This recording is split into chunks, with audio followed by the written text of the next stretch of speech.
Me llamo Sandra Mora. Tengo 31 años y las pasadas Navidades hice algo que mi familia todavía no me ha perdonado. Mi padre me dijo que los 25 amigos de mi hermano iban a pasar la Nochebuena en casa. Lo dijo con una sonrisa torcida, como quien hace un encargo en el bar. Mi hermano estaba detrás de él, con los brazos cruzados asintiendo. Esperaban que yo cocinara, limpiara, pusiera la mesa, sirviera cada plato y fregara cada cacharro. Lo mismo que había hecho durante 12 años seguidos. Los miré a los dos, sonreí, y esa noche cogí el coche hasta Valencia, subí a un vuelo nocturno y me fui a Tenerife. Lo que ocurrió cuando 25 personas entraron en una cocina vacía y lo que dijo mi tía delante de todos ellos cambió a mi familia para siempre. Bienvenidos de nuevo a Venganza Familiar Silenciosa. Este es el canal donde el coraje callado de una persona reescribe las reglas de toda una familia. Si alguna vez has sido la persona a la que todo el mundo esperaba que dijera que sí, deja un comentario y suscríbete. Vivía sola en un piso de una habitación en Alzira, en la Ribera Alta, a 40 minutos de mis padres. Lo suficientemente cerca para que la culpa me alcanzara. Lo suficientemente lejos para respirar. Trabajaba como contable en Gómez y Asociados, una asesoría pequeña que llevaba la fiscalidad de medio tejido empresarial de la comarca. El sueldo era estable, el trabajo era invisible. Nadie hacía fiesta cuando los números cuadraban, pero todo el mundo lo notaba cuando no lo hacían. 3 años atrás monté un negocio de catering con mi amiga Nora Castillo. Lo llamamos Mora Cuina. Empezó pequeño. Bandejas para el cumpleaños de una compañera de trabajo, menús semanales para un par de vecinas. El otoño pasado ya teníamos 4 contratos fijos. Comidas para una clínica dental, bandejas semanales para una inmobiliaria y 2 eventos mensuales para asociaciones del pueblo. Mi piso tenía más varillas de montar nata que muebles. Las tablas de cortar hacían fila junto al cuarto de baño. Una amasadora profesional presidía la encimera de la cocina como una escultura de acero. Nora se encargaba de la logística y los repartos. Yo llevaba la contabilidad y los fogones. Nos lo partíamos todo al 50%, y por primera vez en mi vida adulta había construido algo que era mío. No heredado, no asignado, no exigido. Mío. El piso tenía un silencio que la casa de mis padres nunca tuvo. Sin televisor a todo volumen desde el salón. Sin mi hermano bajando del cuarto para preguntar qué había para cenar. Sin mi madre suspirando por todo lo que quedaba por hacer. Yo tenía mis encimeras limpias. Comía cuando me apetecía. Cocinaba porque quería. Pero cada noviembre, como un reloj, sonaba el teléfono, y los 40 minutos entre Alzira y Carcaixent se encogían hasta la nada. Yo cuadraba los libros de 3 empresas antes de comer. Podría organizar una cena de Nochebuena con los ojos cerrados. Ese era exactamente el problema. Mi padre, Ramón Mora, tenía 63 años y no había hervido agua desde 1987.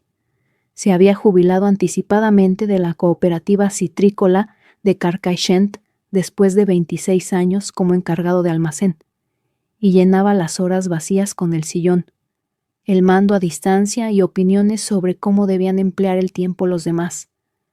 Tenía manos grandes y voz más grande todavía, y usaba ambas para llevar la casa igual que había llevado a su equipo, órdenes directas, sin preguntas. Mi hermano Carlos tenía 34 años. Vendía coches en el concesionario de la carretera de Alzira, vivía en el cuarto de la planta baja de casa de mis padres, y se gastaba las comisiones en una furgoneta de renting y en cenas de los fines de semana. Llevaba 6 años sin pagar alquiler. Llevaba más sin cocinar nada, pero Carlos era el hijo. Y en casa de los Mora, el hijo era el futuro. La hija era la cocina. Mi madre, Paquita, tenía 61 años. Había trabajado 30 años en el comedor escolar del colegio público de Carcaixent, sirviendo platos, limpiando bandejas, sonriendo a niños que no eran suyos. Llegaba a casa cada tarde y seguía sirviendo. Nunca lo cuestionó. Cuando tenía yo 14 años, mi abuela Consuelo me enseñó a hacer su coca de llanda. Me quedaba junto a la encimera, con harina en la nariz, mientras ella guiaba mis manos. Mi padre cruzó la cocina, nos miró a las dos y dijo: «Bien, con esto ya puede encargarse ella sola de la Navidad». La cara de mi abuela se tensó, sus manos se detuvieron sobre las mías, pero no dijo nada. Ese fue el año en que empecé a cocinar todas las cenas de fiesta. Yo tenía 14. Carlos tenía 17. Estaba arriba jugando a la consola. Nadie le pidió que pelara una sola naranja para el postre. 3 años atrás descubrí que mi padre llevaba tiempo sin pagar el IBI. El ayuntamiento había iniciado un expediente de apremio. 14.000 euros. Pedí un préstamo personal y lo pagué. Entre el sueldo de la asesoría y los ingresos que Nora y yo habíamos ido construyendo con el catering, podía cubrir las cuotas. Pero cada euro que mandaba a aquella casa era un euro que no ahorraba para mí. 5 semanas antes de Navidad cociné la cena de Nochevieja para 14 personas. Paella en 2 turnos, asado de cordero, ensalada variada, turrones caseros, polvorones y 2 tartas, una de almendra y una de queso. Empecé a las 7 de la mañana. A mediodía la cocina olía a azafrán y romero, y tenía la espalda como si me hubieran dado una paliza. Carlos llegó a la 1:15. Entró, cogió un plato, lo llenó hasta arriba mientras la gente todavía estaba sentándose, y comió de pie en el pasillo, porque dijo que el comedor estaba muy lleno. Dejó el plato en la encimera. Se llevó el último trozo de tarta de almendra al cuarto sin preguntar si alguien más quería.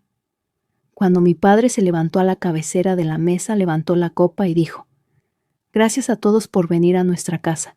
Esto es lo que significa la familia». Nuestra casa, no la comida de Sandra, no las 12 horas de Sandra en la cocina. Nuestra casa, como si perteneciera al hombre que casi la pierde por no pagar los impuestos. Friegué los cacharros durante 2 horas. Paquita secaba a mi lado en silencio, con las manos rojas de la artrosis que se negaba a que le viera el médico. En un momento dado dije: «Carlos podría ayudar». Mi madre susurró: «Ya sabes cómo es él». Sí que lo sabía. Ese era el problema. El momento que más me dolió llegó al final de la noche. Mi prima Ana dijo: «Sandra, esa tarta de almendra estaba increíble. ¿Es la receta de la Yaya Consuelo?». Antes de que pudiera responder, Carlos gritó desde el pasillo: «Sí, es una receta de la familia». ¿De la familia? Como si él tuviera algo que ver, como si hubiera sostenido una manga pastelera en su vida. Me dije que era la última vez. No sabía cuánta razón tenía. 22 de diciembre. Estaba en casa de mis padres ayudando a Paquita a envolver regalos en la mesa del comedor.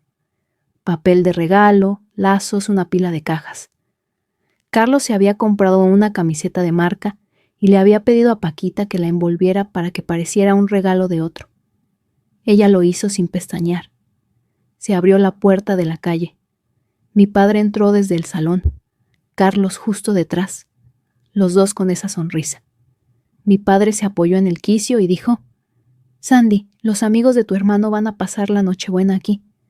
Siempre me llamaba Sandy, un diminutivo que detestaba, como si todavía tuviera 12 años. Levanté la vista del lazo. «¿Cuántos?». Carlos cruzó los brazos.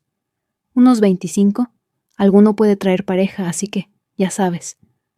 Ramón dio una palmada. «Son solo 25 personas». «Solo». Dejé las tijeras en la mesa. «¿Y quién cocina?». La sonrisa de mi padre no cambió. «Venga, Sandy, lo has hecho 100 veces». Paquita ya estaba abriendo la alacena, buscando harina, con las manos moviéndose antes de que el cerebro la siguiera. 30 años de obediencia condensados en un solo reflejo. Miré la mesa, el papel de regalo, los lazos, la camiseta que mi hermano se había comprado y le había pedido a su madre que envolviera. Miré a mi padre. Miré a Carlos, que en 3 años no había bajado ni una bolsa de la compra, y sonreí. «Claro, papá, yo me encargo». Carlos me hizo una señal de aprobación con el pulgar y bajó a su cuarto. Mi padre me dio una palmada en el hombro al pasar. «Eso es, hija». Me quedé sola con el papel de regalo un buen rato. Tenía las manos tranquilas. La respiración, regular. Ya sabía que no estaría en casa en Nochebuena, solo que todavía no se lo había dicho. Fui a la cocina a ver qué había. La respuesta era poco. Condimentos, sobras de un cocido, media bolsa de guisantes congelados. Dar de comer a 30 personas requería un plan de batalla y unos 600 euros en compras. Carlos apareció en el quicio, apoyado en el marco. Estaba inusualmente hablador. Oye, que viene mi novia, Cristina. Abrí la nevera y conté los huevos. ¿Novia? Llevamos 4 meses. Se llama Cristina Ferrer. Lo dijo como quien anuncia una fusión empresarial. Los Ferrer eran dueños de Ferrer Seguros, una de las corredurías más antiguas de la comarca. Su madre y su tía ocupaban el primer banco de la parroquia cada domingo. Cristina tenía un máster por la Universidad de Valencia y un armario que Carlos no podía permitirse. También vienen sus padres, añadió. Su hermana y quizás una prima. Cerré la nevera. O sea, que esto no es solo una fiesta, es una audición. No captó el matiz en absoluto. Necesito que quede impresionante. El menú completo, ya sabes. Entonces sacó el móvil y empezó a leer. La madre de Cristina es celíaca. Su padre no puede comer marisco. Su hermana es vegana. Te mando la lista. Pulsó la pantalla y mi móvil vibró en el bolsillo. Una lista de intolerancias alimentarias de un hombre que en su vida me había preguntado qué quería cenar yo. ¿Y tú qué pones de tu parte, Carlos? Se irguió y señaló la cocina con un gesto amplio. Yo pongo el local. El local. La casa que mis 14.000 euros habían salvado de la subasta municipal. La caldera que había cambiado yo por 5.800. El tejado que había pagado 9.000 en arreglar. Carlos ponía el local igual que un casero pone el aparcamiento, sin hacer absolutamente nada y esperando que le agradezcan el cemento. Esa tarde, la casa se acomodó en su silencio de siempre. Ramón en el sillón, Carlos en su cuarto, Paquita a mi lado en el sofá, hojeando un archivador de recetas que guardaba desde 1994. Yo estaba en el móvil mirando vuelos a Tenerife. Ida y vuelta desde Valencia, 5 días, asiento de ventanilla. El precio en diciembre era fuerte, pero la cuenta del catering tenía colchón. Paquita se inclinó hacia mí. Estaba pensando en hacer cochinillo y también cordero. La yaya Consuelo siempre hacía los dos cuando éramos más de 20. Lo dijo con delicadeza, como si me estuviera invitando a una tradición en lugar de asignándome un turno. Mamá, ¿por qué no puede encargarse Carlos de algo? Las manos de Paquita se detuvieron sobre el archivador. Miró hacia la puerta del cuarto de Carlos. Ya sabes cómo es tu hermano. Él no es de cocinas. No es de cocinas. Como si fuera una especie. Como si unos hubiéramos nacido con el gen del delantal y los demás estuvieran eximidos. Desde el sillón, mi padre habló sin volver la cabeza. La familia es lo primero, Sandy. Siempre lo ha sido.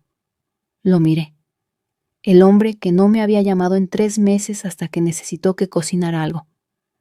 La familia es lo primero, repetí. Sí, papá. Por dentro, la aritmética se hizo sola. La familia es lo primero cuando pagué tu IBI. La familia es lo primero cuando la caldera reventó en enero y subí a medianoche con un radiador eléctrico y el talonario. La familia es lo primero cuando el tejado se filtró al cuarto de Carlos y firmé un cheque de 9.000 euros para que tu hijo dorado no tuviera que dormir con un cubo debajo de la gotera. ¿Cuándo fue mi familia? O sea, yo, lo primero. Paquita me puso la mano encima de la mía. Va a ser una Navidad preciosa, como siempre. Como siempre. Eso era exactamente lo que me daba miedo. Esa misma noche estaba en el cuarto de invitados, sentada en la colcha que Paquita había cosido con mis camisetas del colegio. El plan era quedarme a dormir y empezar a organizar la compra temprano. La luz del pasillo seguía encendida. Carlos estaba en el teléfono apoyado en la puerta del baño, hablando con algún amigo del trabajo. Su voz llenaba el espacio como siempre, alta y despreocupada, como si la casa le debiera sus paredes. No, tío, no hace falta que traigas nada. Mi hermana se encarga de todo. Una pausa. El amigo dijo algo que no escuché. Carlos se rió. Le gusta cocinar. Se le da bien. Le gusta cocinar. Se le da bien. Me senté en el borde de la cama y presioné las palmas sobre la colcha. El corazón me latía despacio, sin rabia, algo más frío, algo terminado. Saqué la calculadora del móvil.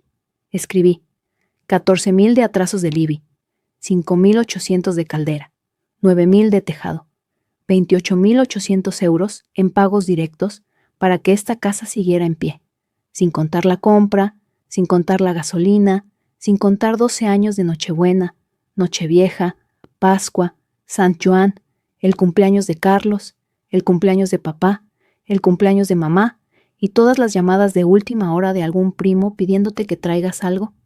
Le gusta cocinar. Dejé el móvil, abrí el portátil.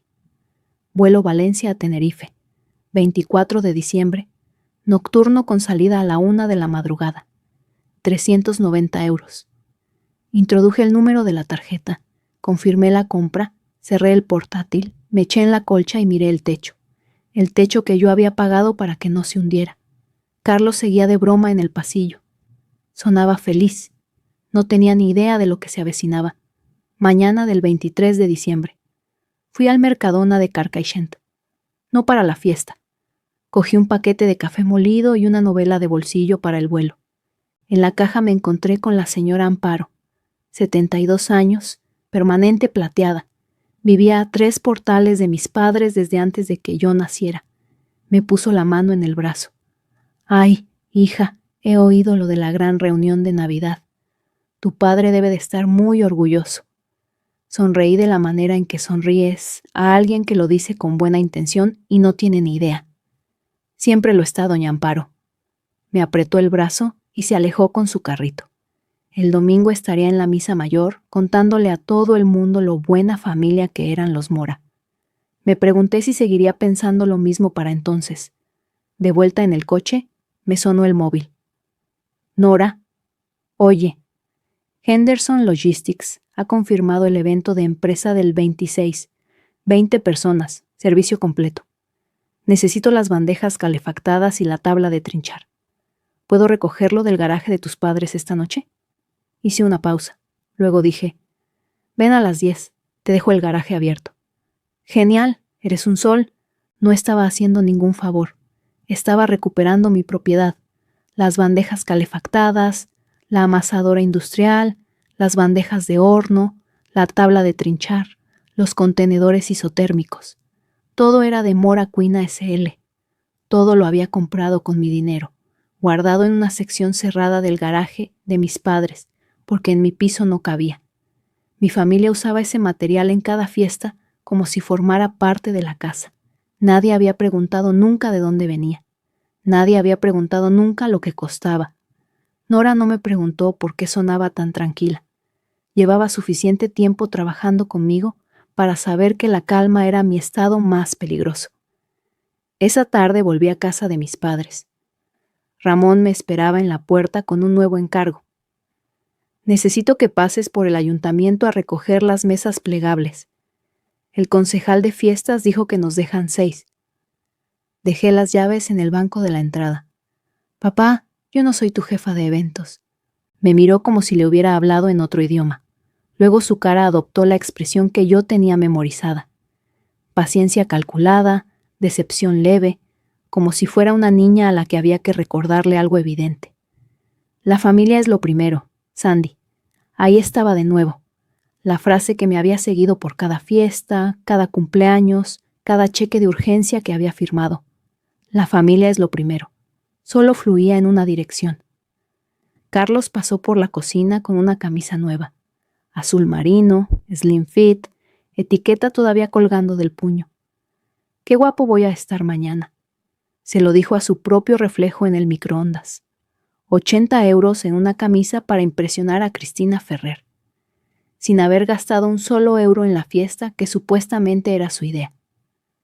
Paquita ya estaba pelando patatas. Tenía los nudillos hinchados, la piel alrededor de las uñas agrietada por años de agua caliente y jabón. Hacía una mueca cuando el pelador resbalaba, pero se reponía y seguía. Me acerqué y le quité el pelador de la mano. «Mamá, siéntate», empezó a protestar. «Estoy bien, es que...» «Siéntate». Se sentó. No hablamos. El único sonido era el grifo goteando y el raspar del pelador sobre la piel de la patata. Miré sus manos sobre la mesa, rojas, cansadas, combadas en las articulaciones. Había estado pelando patatas para otros toda la vida. Esa fue la última vez que me puse en esa cocina con el pelador en la mano. Esa noche, Nora me mandó un mensaje. Henderson quiere añadir 20 comensales más. ¿Puedes llevarlo conmigo el 26? Me quedé mirando el mensaje. 2 eventos en el calendario. El 24, 25 gorrones en casa de mis padres esperando un banquete que yo cocinaría gratis. El 26, 20 clientes de pago en el evento de empresa de Henderson Logistics, donde cada hora de mi trabajo tenía un precio. 2 eventos. Uno en el que yo era el mobiliario, otro en el que era una profesional. Le escribí. No voy a poder estar en ninguno de los dos. Nora llamó al segundo. ¿Cómo que en ninguno de los dos? Henderson es nuestro cliente más grande del trimestre. ¿Puedo manejarlo sola? Puedo arreglármelas con el material de alquiler y un par de chicas de apoyo. ¿Pero qué pasa? Me voy a Tenerife. Silencio en la línea. Luego Nora dijo una sola palabra. Por fin. No preguntó por qué. No preguntó cuánto tiempo. Me había visto volver de cada Navidad agotada, callada, mirando el techo de mi piso durante 2 días seguidos. Después de la última Nochevieja, me había encontrado dormida en el suelo de la cocina a medianoche, todavía con el delantal puesto del viaje de vuelta. Me dijo que llevaba esperando que me marchara de esa familia desde el día en que nos hicimos socias. Henderson lo llevo yo, dijo Nora. Tómate la semana entera y apaga el teléfono. Lo digo en serio. Le dije que dejaría el garaje abierto a las 10 para que recogiera el material. No hacía falta que le diera una lista. Conocía cada pieza del inventario tan bien como yo. Después de colgar, me quedé en la oscuridad del cuarto de invitados escuchando la casa. El televisor abajo. Carlos riéndose de algo en el móvil. Mi madre abriendo el grifo en la cocina. 23 de diciembre, las 9:30 de la noche. Iba por el pasillo hacia el baño cuando escuché la voz de Carlos al otro lado de su puerta cerrada. Estaba en una videollamada. Cristina. Nena, te digo que está solucionado. Mi hermana tiene todo el menú controlado. Una pausa. La voz de Cristina, fina por el altavoz. ¿Seguro? Es mucha comida para una persona sola. Carlos respondió sin dudarlo. Son solo 25 personas. Las mismas palabras. El mismo tono. El mismo desprecio casual hacia una carga de trabajo que él nunca había llevado.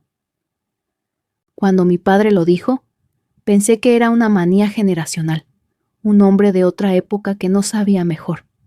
Pero aquí estaba Carlos, 34 años, criado a mi lado, viéndome cocinar desde que éramos adolescentes, y había absorbido exactamente la misma frase como si fuera doctrina. Siguió hablando. Además, a Sandra le encanta esto. Lo lleva haciendo desde pequeña. Cristina dijo, «Ay, qué mona, qué mona. 12 años de trabajo no remunerado.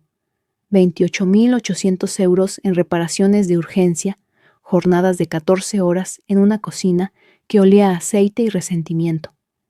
Qué mona». Pasé de largo por su puerta sin detenerme. Fui al cuarto de invitados, cerré la puerta, me senté en la cama. No sentí rabia. Sentí algo más callado y más definitivo, el clic de una decisión encajando en su sitio. Carlos no me llamó asistenta para herirme. Me llamó así porque en su mundo eso era lo que yo era. Y yo había sido tan fiable, tan constante, tan infaliblemente presente que había confundido mi trabajo con mi identidad. Decía que me gustaba.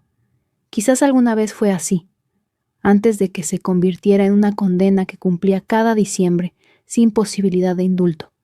Esa misma tarde, un poco antes, mi padre me había mandado al trastero de arriba a buscar las fuentes grandes para el horno, las de la yaya. Están detrás de las cajas de Navidad. El trastero estaba frío y oscuro, iluminado por una bombilla de tirar. Cajas con la letra de mi madre, adornos Navidad, trofeos Carlos, mantelerías. Encontré las fuentes detrás de una pila de enciclopedias viejas, y detrás de las fuentes, encajada contra el alero, había una lata, verde, oxidada en las esquinas, de las que antes traían mantecados. La tapa llevaba grabado: Consuelo, cocina. La abrí. Dentro había un cuaderno, pequeño, de unos 12 por 17 centímetros, con tapa de hule verde oscuro y una goma alrededor que se rompió en cuanto la toqué. Abrí la primera página. La letra de mi abuela, pequeña, regular, inclinada hacia la derecha. Una columna de fechas, una de ocasiones, una de número de comensales, una de platos y al final de cada fila una cantidad en pesetas. Nochebuena, 1968. 16 comensales, cochinillo, 6 guarniciones, 2 tartas, 1,400 pesetas. Pascua 1975, 12 comensales, cordero, patatas panaderas, arroz con leche, 900 pesetas. Nochevieja 1982, 20 comensales, marisco, cocido, 6 postres, 3,200 pesetas. Página tras página, año tras año. 3 décadas de comidas familiares anotadas a lápiz como si fuera un segundo juego de libros. La última entrada estaba al pie de la última página. Nochebuena 2002, 18 comensales, todo, 210 euros. Murió en marzo de 2004. Debajo de esa última entrada, subrayado una vez, 187 comidas. Nadie preguntó nunca cuánto. Sostuve el cuaderno contra el pecho y me senté en el suelo del trastero, en el frío. Mi abuela llevó la cuenta. Durante 36 años contó cada comida, cada euro, cada comensal. Lo escribió porque nadie más lo iba a recordar. Me quedé allí arriba un buen rato. El trastero olía a polvo y cartón viejo y algo más sutil por debajo. Canela, quizás, impregnada en la madera de décadas de cocinas navideñas. Pasé las páginas despacio. Los primeros años eran escuetos. 800 pesetas, 1,200. A medida que avanzaban los 80, las cifras subían. Familias más grandes, más invitados, precios más altos. La misma cocinera sola. Una anotación de 1989 tenía una nota al margen. Herré no pisó la cocina en todo el día. Herré, mi padre. No había entrado en la cocina ni una vez durante una comida familiar en 1989, y su madre lo había anotado porque anotar era la única rebeldía que se permitía. Otra anotación, 1997. Paquita ayudó. Primera vez en años. Cerré el cuaderno y lo sostuve en el regazo. Mi abuela había documentado lo que nadie más quería admitir, que las mujeres de esta familia alimentaban a todo el mundo y los hombres de esta familia comían. Ese era el contrato, no escrito, heredado, transmitido como la casa y las fuentes y la receta de la coca de llanta. 3 generaciones, la misma cocina, el mismo silencio. Consuelo contó, Paquita aguantó, y yo llevaba en esa encimera desde los 14 años repitiendo el patrón con tanta fidelidad que mi hermano creía que me gustaba. Metí el cuaderno en el bolso, no como prueba, no estaba construyendo un caso. Me lo llevé porque mi abuela merecía que alguien sostuviera lo que ella había cargado sola. Bajé con las fuentes, las dejé en la encimera. Mi padre no se había movido del sillón. Carlos estaba en su cuarto. Paquita pelaba más patatas. Le temblaban las manos ligeramente. No los nervios, solo la edad. La miré y entendí algo con claridad. Quería a mi madre, pero no iba a convertirme en ella. Esa misma noche estaba en la cocina haciendo una lista de la compra, manteniendo las apariencias, escribiendo cosas que nunca compraría. 2 kilos de gambas, 1,5 kilos de almejas, 5 pollos camperos, 4 kilos de patatas. Carlos estaba en el salón en una videollamada con Cristina. Los escuchaba claramente por la puerta abierta. Cristina preguntó, ¿y qué hace exactamente tu hermana en Navidad? Carlos se echó hacia atrás en el sofá. Todo. Cocinar, limpiar, poner la mesa, servir, recoger. Hizo una pausa y se rió. Es básicamente nuestra asistenta, pero gratis. Cristina soltó una risita. Mi bolígrafo se detuvo sobre el bloc. No me sobresalté. No lo tiré. No me ahogué ni se me hizo un nudo en la garganta ni cerré el puño. Rompí tranquilamente la lista de la compra por la mitad. Doblé los trozos y los eché al cubo de la basura. Asistenta. Esa era la palabra. La 1 del mediodía. El móvil de alguien lo cambió todo. Yo había publicado una sola foto en Instagram desde Tenerife. Mi mano sujetando un café con leche. El Atlántico azul extendiéndose detrás. No escribí mucho. Solo, feliz Nochebuena desde Tenerife. Primera Navidad en 12 años que no he pasado en la cocina de otro. Lo había publicado para mí, no para ellos.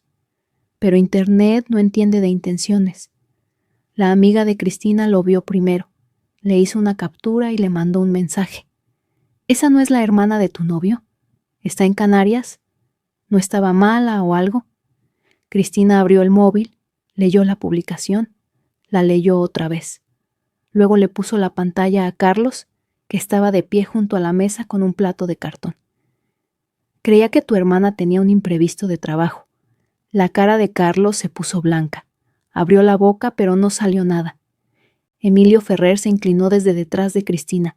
Leyó el pie de foto en voz alta, de la manera en que un hombre lee una cláusula de un contrato cuando quiere que todo el mundo en la sala la escuche. Primera Navidad en 12 años que no he pasado en la cocina de otro. La sala se quedó en silencio. No el silencio de las películas. El silencio real, el que te deja escuchar cómo arranca la calefacción y cómo alguien traga saliva. Los invitados se miraron entre sí. Miraron los platos de cartón, miraron la comida de supermercado, miraron a Carlos, que todavía sujetaba su plato como si fuera un escudo. Ramón dio un paso al frente. Está exagerando. Siempre. Y entonces Dolores dejó la taza de café sobre la mesita auxiliar. La base de porcelana golpeó la madera con un sonido pequeño y preciso. No fuerte, solo exacto. Todas las cabezas de la sala se giraron hacia ella. Dolores se levantó, miró a mi padre. Ramón. Su voz era tranquila, definitiva. Para. La tía Dolores acaba de decirle a Ramón que pare, y cada persona en esa sala ha notado que el suelo se mueve. Si alguna vez has visto a alguien plantarse por fin ante la persona que manejaba la familia, conoces esa sensación. Aquí es donde la historia gira. Si este tipo de historias te recuerda que no estás solo, suscríbete ahora mismo.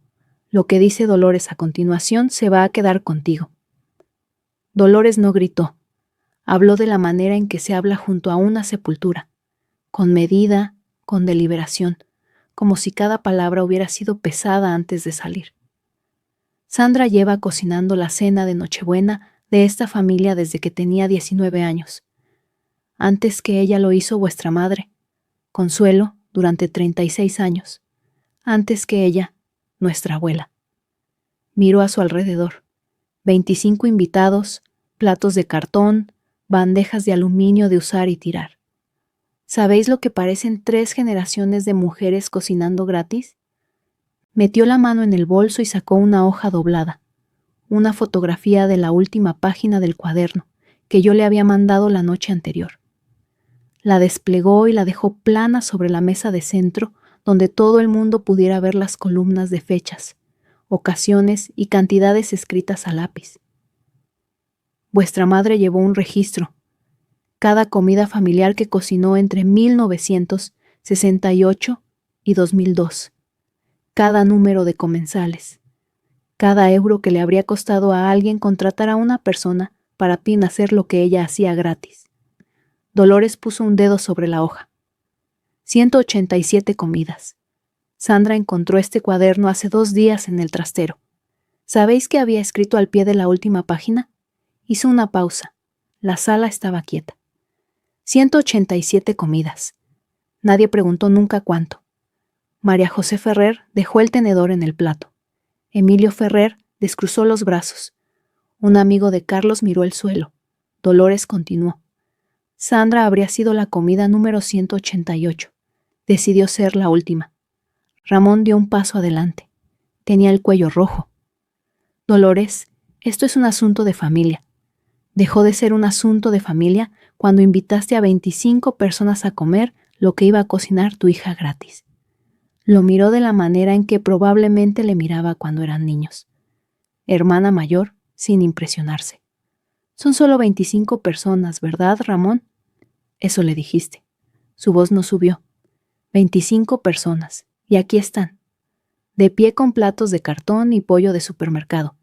Porque la única persona que hacía que esta familia quedara bien, decidió por fin parar. Dolores se giró hacia Carlos.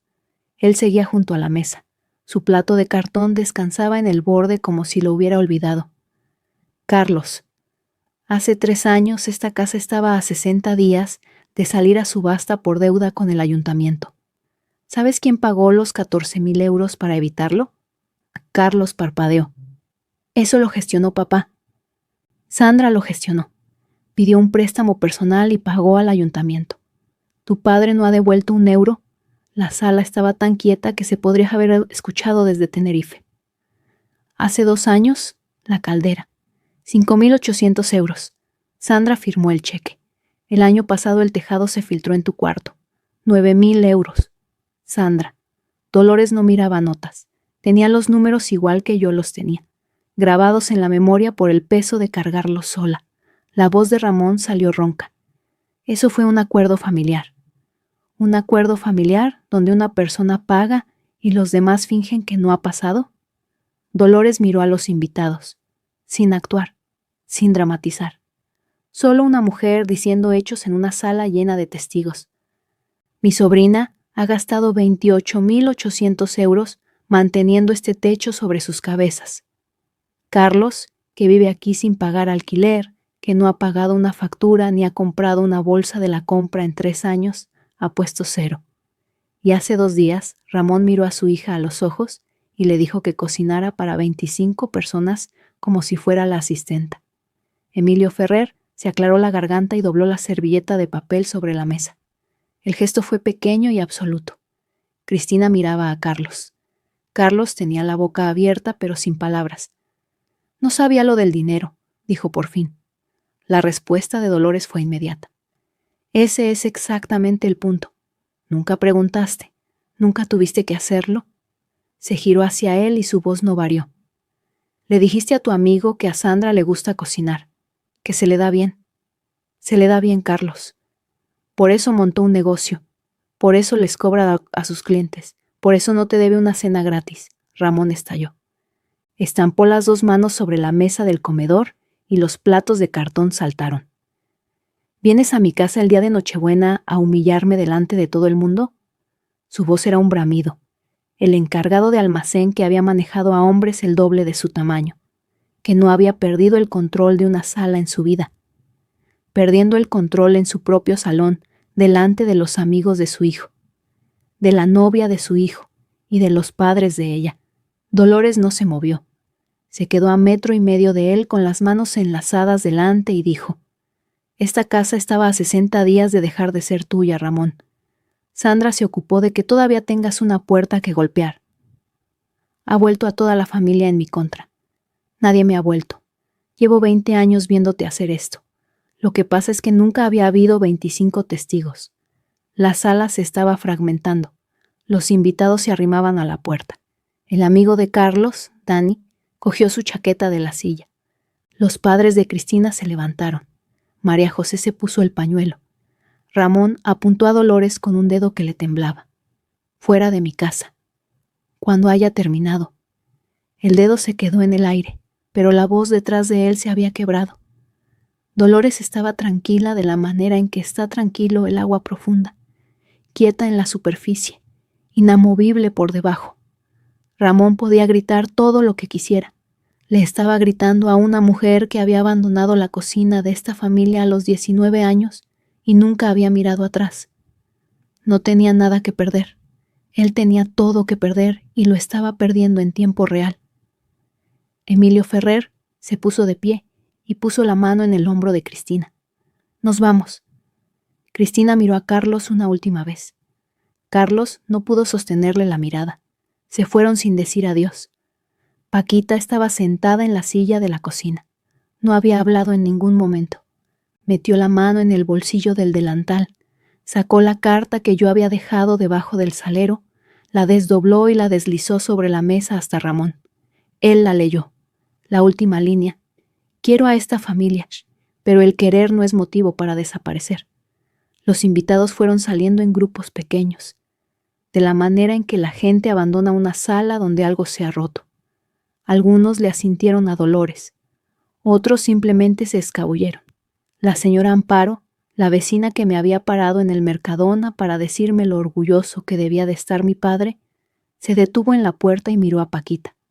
Has criado a una buena hija, Paquita. Espero que lo sepas. Paquita asintió una vez. La señora Amparo se fue. A las 2 de la tarde la casa estaba vacía excepto por Ramón, Paquita, Carlos y Dolores. A Carlos estaba sentado en la escalera con los codos en las rodillas, mirando el suelo. No había vuelto a Poto a hablar desde que Dolores había dicho, nunca preguntaste. Ramón estaba en la mesa del comedor, la carta delante de él. La había leído 3 veces.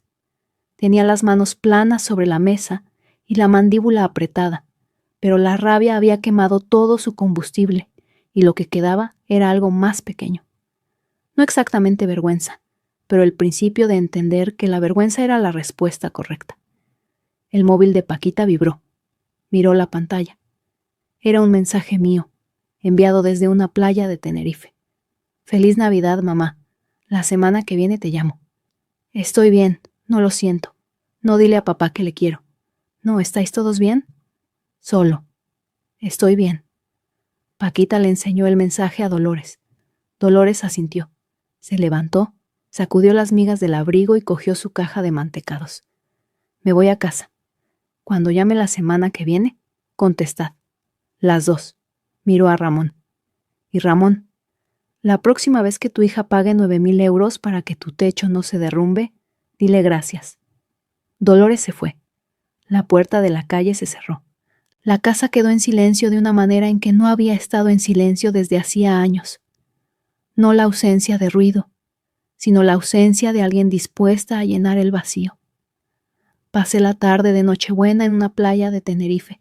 La arena estaba caliente, la novela de bolsillo abierta en el regazo, pero sin pasar página desde hacía 1 hora. El teléfono estaba apagado. No necesitaba noticias de nadie en la península.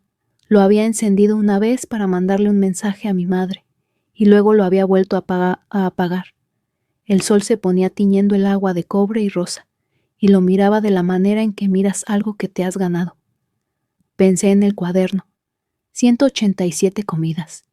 Mi abuela había estado en esa encimera desde 1968 hasta 2003, y lo había contado todo porque contar era la única manera que tenía de demostrarse a sí misma que importaba, que las horas, los euros y las manos doloridas eran reales, aunque nadie lo reconociera. Yo era la comida 188 y me había borrado yo misma del libro. Metí la mano en el bolso y saqué el cuaderno verde. Lo sostuve a la luz del atardecer. Pasé las páginas hasta la que estaba después de la última entrada de mi abuela, la que estaba en blanco. Destapé el boli y escribí: Nochebuena 2024. 0 comensales, 0 comidas. Primera vez. SB. Cerré el cuaderno y lo guardé en el bolso. La goma se había roto, así que le puse una goma de pelo que tenía. El sol se hundió bajo el agua y el cielo se puso morado y la playa se fue vaciando, y me quedé un rato más porque podía. Porque nadie me esperaba para recoger la mesa, ni envolver las sobras, ni fregar los platos, ni volver a casa en la oscuridad para levantarme al día siguiente y volver a empezar. No destruí a mi familia. Les di lo único que nadie les había dado nunca, la oportunidad de ver qué tenían sin mí. Una semana después estaba en mi piso de Alcira. El bronceado de Tenerife ya casi se había ido. Valencia no te deja conservar nada cálido mucho tiempo. Las consecuencias llegaron en oleadas, como metralla con retardo. Cristina Ferrer le mandó un mensaje a Carlos el día de Navidad. No puedo estar con alguien que trata a su hermana como a la asistenta. Suerte, Carlos. Él no respondió. Reorganizó sus cosas de un rincón del cuarto al otro, que era lo más parecido a una mudanza que había conseguido nunca. Emilio Ferrer mencionó lo ocurrido en la comida de enero del Rotary Club de Carcaixent. En un pueblo como ese, eso no era un cotilleo. Era una transmisión en cadena. En una semana, Ramón Mora, el hombre que se había enorgullecido de llevar una casa respetable, era el hombre que había hecho cocinar a su hija 12 años gratis y luego le había exigido que diera de comer a 25 desconocidos mientras su hijo adulto no ponía ni un euro. Ramón no me llamó. No lo esperaba.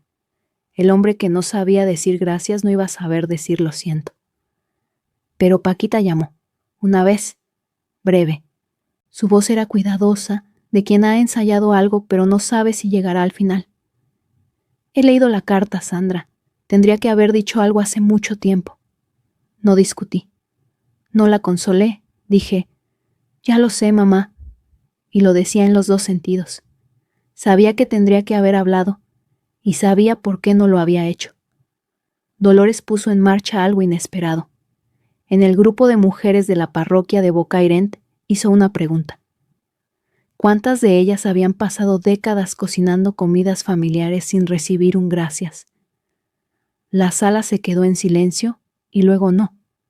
Cada mujer de más de 50 años tenía una historia.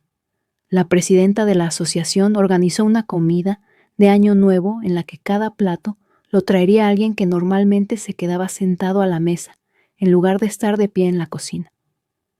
Yo no estuve, pero me lo contaron después. Nora me llamó la segunda semana de enero. Henderson quiere contratarnos trimestralmente, y 3 socias del Rotary quieren presupuesto para eventos de primavera. Me reí. La primera risa de verdad en semanas. Había pasado 12 años cocinando gratis. En el momento en que paré, la gente empezó a preguntarse cuánto valía lo que hacía. Febrero. Fui a Carcachent, no por ninguna fiesta, no a cocinar nada. Quedé con Paquita en el bar de toda la vida junto a la plaza de la iglesia, el de los taburetes de escalle agrietado y el café que sabe a llevar desde 1993. Ya estaba allí cuando llegué. Parecía más pequeña que la recordaba. Deslizó un sobre por la mesa. Dentro había un talón de 1.500 euros. Lo miré. La miré a ella. ¿Quién lo firma? Carlos. Carlos. Dolores había hablado con él. Llevaba cogiendo horas extras en el concesionario. No era todo. No se acercaba ni de lejos. Pero era una dirección. Sostuve el sobre y lo dejé reposar. ¿Y papá? Paquita miró su café. Todavía no ha llegado ahí. Asentí. Cuando llegue, sabe dónde encontrarme. Nos quedamos un rato sentadas. Me contó lo del café con leche. Me habló de las mujeres de la parroquia que habían empezado a hablar de las comidas que habían cocinado sin gracias, de cómo Dolores se había levantado en aquella reunión y había dicho, si llevas años siendo la cocina de tu familia, está bien cerrar la puerta. Cogí el talón, lo metí en el bolso junto al cuaderno verde. Lo que aprendí es que la cocina no es una cárcel, es una elección. Y en el momento en que elegí irme, descubrí que las personas que me querían de verdad me encontrarían donde estuviera, y las que solo querían lo que yo podía darles, se quedarían exactamente donde las había dejado. Esa es mi historia. Una Nochebuena, una cocina vacía, y el cuaderno de una abuela que contó lo que nadie más quiso contar. Si esta historia te ha recordado que tu tiempo y tu trabajo tienen valor, aunque nadie te lo agradezca, compártela con alguien que necesite escucharlo hoy. Deja un comentario, dale a suscribir y nos vemos en el próximo episodio. Y lo peor era que tenía razón. La única diferencia entre yo y una asistenta contratada era que a la asistenta le pagan. Tiene días libres y el derecho legal a dimitir. Así que dimití. Subí al cuarto de invitados, cerré la puerta, me senté en la cama, saqué el teléfono y llamé a la tía Dolores. Respondió al segundo timbre, como si lo estuviera esperando. Dolores tenía 67 años y era la hermana mayor de mi padre. Llevaba una casa rural llamada Can Dolors, en Bocairent, a 40 minutos al oeste de Carcachent. La había montado ella sola después de irse de casa a los 19. Misma familia, misma cocina, mismas expectativas. Pero ella se marchó antes de que el patrón se solidificara. Era la única persona de mi familia que entendía exactamente lo que yo cargaba. Cuando le conté lo que había dicho Carlos, Dolores se quedó en silencio un buen rato. Luego habló. Cuéntamelo todo, dijo, y lo hice. Los 28.800 euros, los 12 años de cocina gratis en cada fiesta, el anuncio de los 25 invitados, la sonrisa torcida de mi padre, la lista de intolerancias alimentarias que me había mandado Carlos, la lista de la compra que acababa de romper. Dolores escuchó sin interrumpir. Cuando terminé, dijo, tu abuela se habría marchado 30 años antes si hubiera tenido a dónde ir. Yo sí tengo a dónde ir, dije. ¿Tenerife? Bien, y voy a ir a la cena de Nochebuena. Siempre vas a la cena de Nochebuena. Este año voy con los ojos abiertos. Tú vete, hija, llegaré sobre el mediodía. No prometió hacer nada. No dijo que confrontaría a mi padre ni que pronunciaría un discurso. Prometió ver. Y en un pueblo como Carcaixent, donde las reputaciones duran más que los tejados, que te vean tiene su propio peso. Confirmé la logística. Volaría en la madrugada del 24. Le mandaría un mensaje cuando aterrizara. Ella llegaría a casa de mis padres al mediodía del 25, como todos los años. Tu abuela llevaba un cuaderno, ¿sabes?, dijo Dolores. Lo encontré hoy, en el trastero. Una pausa larga. Luego, 36 años lo estuvo llevando. Siempre me pregunté si alguien lo encontraría algún día. Lo he encontrado yo. Bien, llévatelo contigo. Ya lo he hecho. La voz de Dolores bajó un tono, no hasta el susurro, pero sí hasta algo firme y quieto. En esta familia las mujeres cuentan y los hombres gastan. Ya es hora de cambiar la aritmética. Nos dijimos buenas noches. Me quedé en la oscuridad del cuarto mirando el techo que mis 9.000 euros habían mantenido en pie. 23 de diciembre, las 10 menos cuarto de la noche. La casa estaba en silencio. Ramón dormitaba en el sillón. Paquita se había ido a la cama. Carlos tenía los cascos puestos en su cuarto. Me moví deprisa. Primero, le mandé un mensaje a Nora. Garaje abierto. Llévate todo. Bandejas calefactadas, amasadora, bandejas de horno, tabla de trinchar, contenedores isotérmicos. Cárgalo todo esta noche. Nora, de camino. Segundo, abrí el portátil y entré en la cuenta mayorista de Mora Cuina en el Mercadona Profesional. 3 días antes había hecho un pedido bajo el nombre de la empresa. 2 kilos de gambas, kilo de almejas, 5 pollos camperos, patatas, nata, turrones, frutos secos, cantidad suficiente para 30 personas. Una costumbre de catering. Pide siempre más de lo que cuenta la lista. Lo había hecho por inercia, antes del anuncio de mi padre, cuando todavía creía que esta Navidad sería como todas las demás. Lo cancelé. El supermercado devolvería el depósito a la cuenta de la empresa en 48 horas. Sin ese pedido, en la cocina de mis padres no había comida para más de 4 personas. Tercero, escribí una carta a mano, corta, sin adornos. La dejé en la encimera de la cocina, boca abajo, debajo del salero, con el nombre escrito en el sobre. Papá. Luego hice la maleta, una bolsa de mano, ropa de verano para 5 días, el cuaderno verde, el cargador del móvil, protector solar. Bajé con la bolsa y me detuve en el quicio de la cocina. Luz encima del fogón estaba encendida. Ese resplandor ambarino que había iluminado esta habitación durante toda mi vida. Miré la encimera donde la yaya Consuelo había estirado la masa de la coca, donde Paquita había pelado 1.000 kilos de patatas, donde yo había servido cientos de comidas a personas que nunca dieron las gracias. 3 generaciones de mujeres de los Mora habían estado en esa encimera. Yo era la primera en alejarme de ella. Cerré la puerta de la calle, sin hacer ruido. El trayecto hasta Valencia tardó 80 minutos. Noche de diciembre, la autovía casi vacía. Pasé el cartel de entrada a Carcaixent al borde de la carretera. Letras blancas sobre fondo verde, 7.200 habitantes. Lo vi encogerse en el retrovisor. La radio ponía algo suave que olvidé enseguida. Aparqué en el aeropuerto a las 11:40. El vuelo nocturno a Tenerife salía a la 1 de la madrugada con escala en Madrid. Me registré, pasé el control, encontré la puerta de embarque y me senté en una silla de plástico junto a un hombre dormido bajo una chaqueta del Valencia CF. El móvil vibró. Un mensaje de Paquita enviado a las 10:15. No te olvides del alioli mañana. Besos, mamá. Lo leí 2 veces. Lo había enviado mientras yo hacía la maleta, mientras Nora cargaba las bandejas en su furgoneta, mientras la carta esperaba debajo del salero. Ella seguía pensando en el alioli porque era lo único que sabía pensar. La siguiente tarea. La siguiente comida. La siguiente cosa que hacer para alguien que nunca le daría las gracias. Yo me había pasado la vida entera haciendo el alioli, la cosa que nadie recordaba pedir, pero que todo el mundo echaba en falta en el momento en que desaparecía. Apagué el móvil, embarqué, asiento de ventanilla, aire viciado. El motor zumbó y las luces de la pista se difuminaron y luego subimos. En algún lugar de abajo, Carcachent dormía. Mi padre estaba en el sillón. Mi hermano en su cuarto. Mi madre en la cama con las manos agrietadas dobladas sobre la colcha.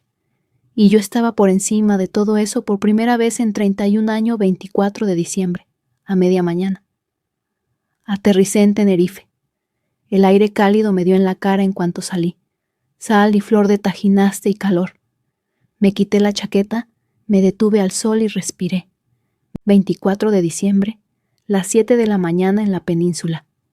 Paquita fue hasta la cocina para empezar los preparativos. Abrió la alacena. Harina, azúcar, medio paquete de arroz, sin pollo, sin cordero, sin gambas, sin nata, sin mantequilla, sin patatas en cantidad. Fue al garaje y abrió la sección donde se guardaba el material de catering, las baldas que habían sostenido las bandejas calefactadas, las fuentes de horno, la amasadora, los contenedores isotérmicos estaban vacías, los ganchos donde habían colgado los utensilios de la tabla de trinchar. Nada. Paquita se quedó en el garaje 1 minuto entero, luego volvió adentro y me llamó. Buzón de voz. Volvió a llamar. Buzón de voz. Mandó un mensaje. Sandra, ¿dónde estás? No hay comida. Sin respuesta. Entonces vio la carta. Estaba debajo del salero donde la había dejado yo, boca abajo, con mi letra en el sobre. Solo papá. Paquita la cogió, la leyó sola, de pie ante la encimera en bata, con el fluorescente zumbando. La carta era breve. Papá, en los últimos 12 años he cocinado 144 comidas familiares para esta familia. No voy a cocinar las 145. El material del garaje es propiedad de Moracuina S.L., mi empresa. Ha sido retirado. También he cancelado el pedido mayorista, que estaba dado de alta bajo mi cuenta de empresa. Feliz Navidad. Sandra. Paquita la leyó 2 veces. No lloró, no gritó. Dobló la carta con cuidado y se la metió en el bolsillo del delantal. Luego se quedó de pie un rato largo, con la mano presionada sobre la encimera donde su madre había estirado la masa, donde su hija había servido cientos de comidas, donde el aire todavía guardaba un rastro de canela de la lata de especias que la yaya Consuelo había dejado. No supe esa parte hasta más tarde. Paquita me la contó meses después, en una cafetería de Alcira.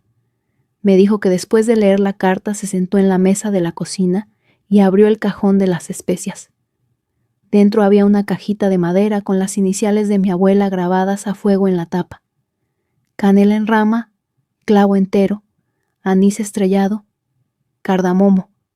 Consuelo la rellenaba cada octubre durante 40 años. Después de morir, Paquita había seguido haciéndolo, comprando las mismas especias en el mismo pasillo del Mercadona, colocándolas en los mismos compartimentos. No sabía por qué, solo lo hacía. Paquita cogió una rama de canela y se la llevó a la nariz.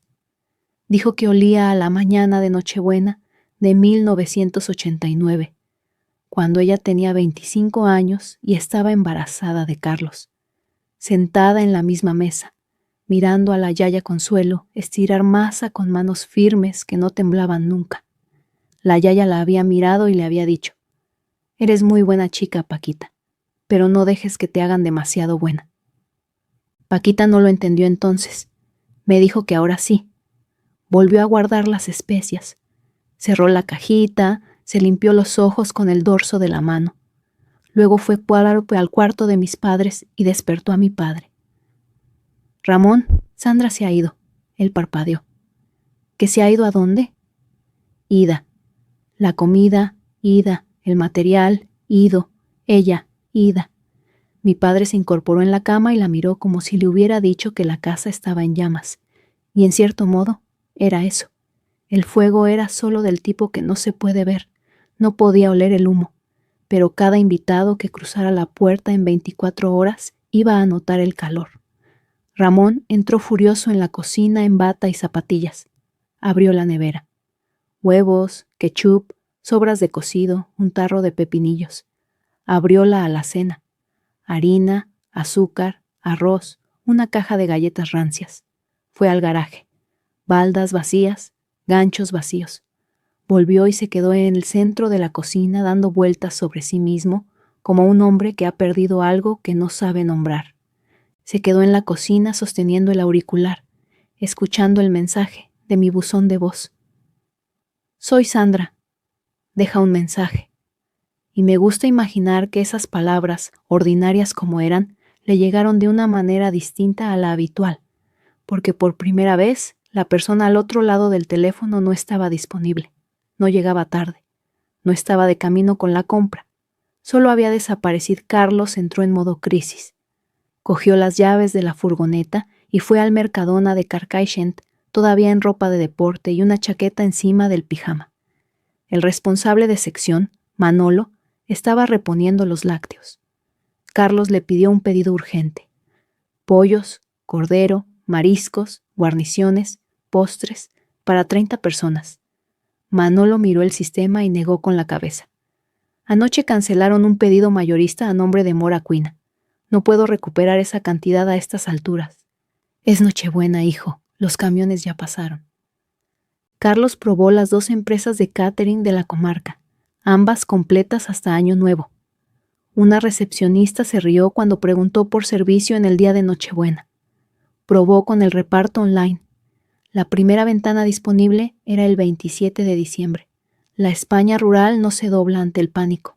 Al mediodía, Carlos estaba de vuelta en casa con 8 pollos asados de la sección de charcutería, 4 bolsas de ensaladilla rusa de bote, 2 latas de berberechos, una bandeja de embutidos variados y 2 tartas de mazapán del expositor de la panadería Total. 290 euros en su tarjeta de crédito. El primer dinero que gastaba en esta casa en 3 años, lo extendió todo sobre la encimera. Ramón lo miró como un hombre mira una rueda pinchada. Esto no es una cena de Nochebuena, esto es un buffet de gasolinera. Carlos se tensó. ¿Es lo mejor que he podido hacer en 6 horas? ¿En 6 horas? La voz de Ramón se endureció. Tu hermana lo habría sacado en 3. La habitación se quedó en silencio. Carlos miraba a su padre. Ramón no se había dado cuenta de lo que acababa de decir, que incluso en medio de perderlo todo, incluso maldiciendo que me había ido, su primer instinto era medirle a Carlos comparándole conmigo. Y Carlos lo había escuchado. Nochebuena, las 11 de la mañana. Carlos había hecho lo que había podido. Los pollos asados estaban calentados en el horno, metidos en bandejas de aluminio, de usar y tirar, porque las fuentes buenas estaban en el trastero y nadie sabía dónde estaban las fuentes de servir. La ensaladilla rusa seguía en sus tarrinas de plástico. El embutido en la bandeja de charcutería con el papel, film retirado. Carlos había puesto una mesa plegable en el salón, cubierta con una sábana, porque los manteles estaban en una caja del garaje que no encontraba. Había sacado los platos de cartón de la fiesta de cumpleaños de Ramón del año pasado, porque la vajilla requería fuentes que no tenía. La casa olía a pollo recalentado y desesperación. Los primeros invitados llegaron a las 11:30, 2 compañeros de Carlos del trabajo y sus parejas. Entraron, miraron la mesa plegable, miraron los platos de cartón y uno de ellos dijo: ¿Y la comidona? Dijiste cena completa, tío. Carlos forzó una sonrisa. Sí, hubo un cambio de última hora. Fue llegando más gente. Amigos de la universidad de Carlos, un matrimonio de su equipo de pádel. Eran educados pero desconcertados. Carlos llevaba semanas hablando de esta fiesta. A las 12:15 llegó Cristina con sus padres, Emilio y María José Ferrer. Emilio con el blazer impecable, María José con el pañuelo de cachemir, Cristina con un vestido verde que había elegido claramente para la ocasión. Entraron al salón y vieron la sábana haciendo de mantel, los platos de cartón, el pollo asado cortado a trozos desiguales sobre una tabla de madera y la ensaladilla rusa en sus tarrinas originales de plástico. La ceja de María José subió exactamente 2 milímetros. Cristina se acercó a Carlos y le susurró: «Creía que tu hermana cocinaba». La mandíbula de Carlos se tensó. Tuvo un imprevisto. A las 12:15 sonó el timbre. Ramón abrió. La tía Dolores estaba en el rellano con su abrigo de lana, el pelo gris recogido en un moño bajo, sosteniendo una caja de sus mantecados caseros, como hacía cada Navidad. «Feliz Nochebuena, Ramón». Entró, abrazó a Paquita, escaneó la sala, platos de cartón, tartas de mazapán todavía en su envoltorio de celofán, 20 y tantos invitados de pie con vasos de refresco, porque no había ponche de Navidad, ni horchata caliente, ni nada más que bebida fría. Dolores no dijo nada de nada. Abrazó a Paquita un momento más de lo habitual y le susurró algo que yo nunca sabré. Luego se sirvió un café, se sentó en el sillón junto a la ventana y observó. Observó a Carlos forcejear con un cuchillo de trinchar que claramente no había usado en su vida, cerrando el pollo como si cortara cuerda. Observó a Ramón circular por la sala, contando la misma historia a distintos grupos de invitados. Sandra no ha podido venir este año, una urgencia de trabajo. Ya sabéis cómo es esto. Observó a Emilio Ferrer asentir educadamente mientras sus ojos recorrían la sala con la evaluación silenciosa de un hombre que lleva décadas dirigiendo un negocio y sabe distinguir un tropiezo de un hundimiento. Dolores estuvo sentada así 45 minutos. Bebió su café. Comió uno de sus propios mantecados. Sonrió cuando la gente le hablaba y respondió preguntas sobre la casa rural. No me mencionó ni una vez. Y de la manera en que solo puede esperar a alguien que lleva décadas sabiendo que tenía razón, dejó que la sala se llenara con su propio peso. Cada invitado que miraba los platos de cartón, cada silencio incómodo cuando la historia del imprevisto laboral de Carlos no convencía a nadie. Dolores lo observó todo como una juez que escucha los argumentos iniciales de un juicio cuyo veredicto ya conoce.